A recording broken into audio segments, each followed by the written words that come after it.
Good morning everyone, my name's Hannah. Welcome to Apex Church Online.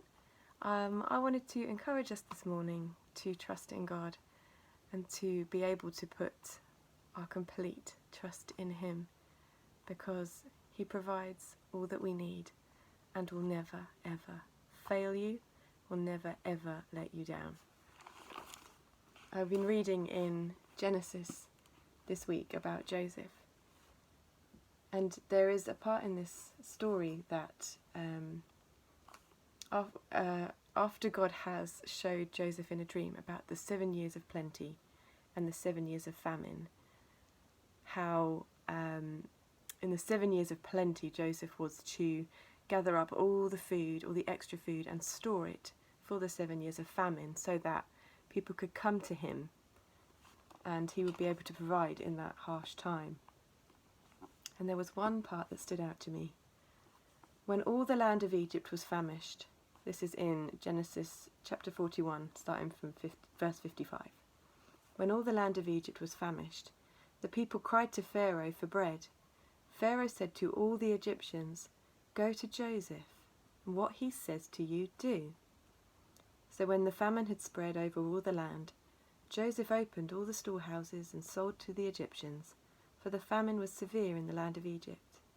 Moreover, all the earth came to Egypt, to Joseph, to buy grain, because the famine was severe over all the earth. The character Joseph here in the Bible, there are over 100 parallels between Joseph and Jesus. And this part where Pharaoh says to the Egyptians, "Go to Joseph, and what he says to you do," reminded me of later on in the Bible in the New Testament, where Jesus is at the wedding in Cana and they've run out of wine, and the servants go to Mary and say, what do we do? And she says, "Go to Jesus, and whatever he says to you, do."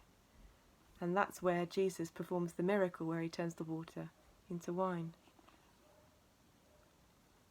And I wanted to really encourage us that we can trust in God for all our needs, that whatever he says to us, let's do it, let's trust him. He will provide what we need. Sometimes he will do it in ways that we can understand, but sometimes he will do it in ways that are unconventional and seemingly illogical, because his ways are higher than ours and his thoughts are higher than ours. But as we put our trust in him, he will provide everything we need. Even in years of famine and drought, he will provide it all, because he is a good God. Have a wonderful day, guys.